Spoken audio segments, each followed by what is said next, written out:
Alright, today I'm going to walk you through my Weebly page and my unit lesson plan. So on this opening page you can see we have a little welcome, and you can see my unit topic was the scientific method. I really aimed this towards third grade level. I just felt like it was an appropriate age for the scientific method. And so a description of my objective is that in this unit, students will gain insight to the endless world of science. Students will also be able to perform their own science experiments using the scientific method. Alright, so we'll click over here to the lesson plan. Alright, and we're going to make it full screen just so it's easier to see. So here is my unit lesson plan. You can see my topic, subject area. And once again, my objectives are students will be able to apply their new knowledge of the scientific method in order to test an experiment based on a topic interested to them. This application will teach students the necessary skills to solve problems in a credible way throughout their lives.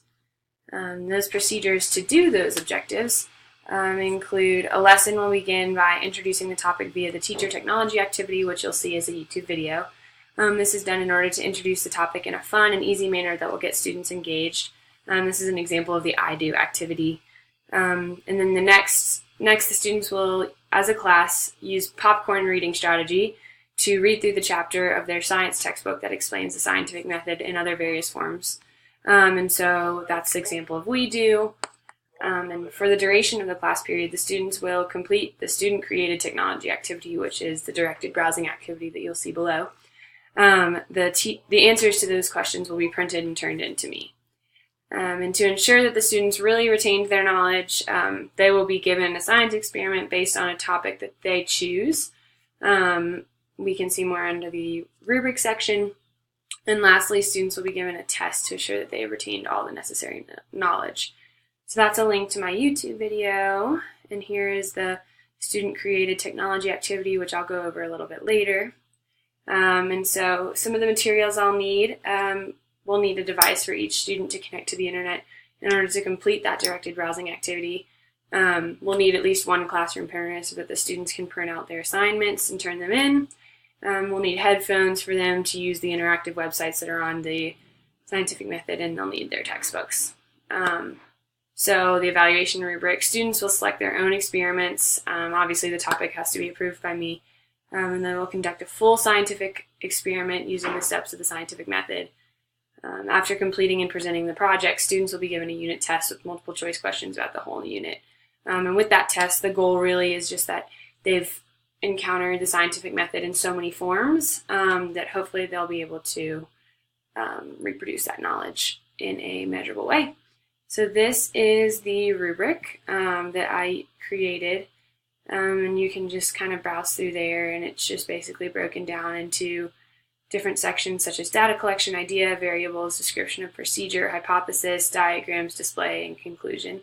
That just helps me keep an even playing field when I'm grading those assignments.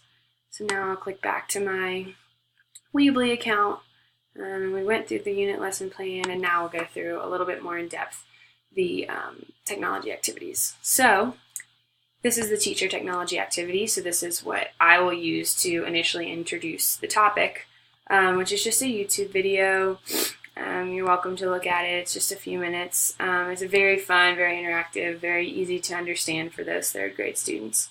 And then this is the student-created technology activity, which is a directed browsing assignment that I actually created for another assignment for this class. And I just really enjoyed it. I felt like it was really thorough. I felt like it was something that my students really could benefit from. So there's just 4 different websites for them to browse, and from those websites I created these questions, such as list and briefly describe the main steps of the scientific method. Which step do you think is the most important? Why? I just think it's really important to have the students develop their own personal connection to what they're learning, and so that's why I ask which step I think that they think is the most important. So then they are to pick one experiment from the websites above and explain how the scientists followed the scientific method. This is to help sort of in preparation of them creating their own scientific method experiment. And why do you think it's important that scientists follow a basic structure for all experiments? What would happen if these experiments didn't use a scientific method?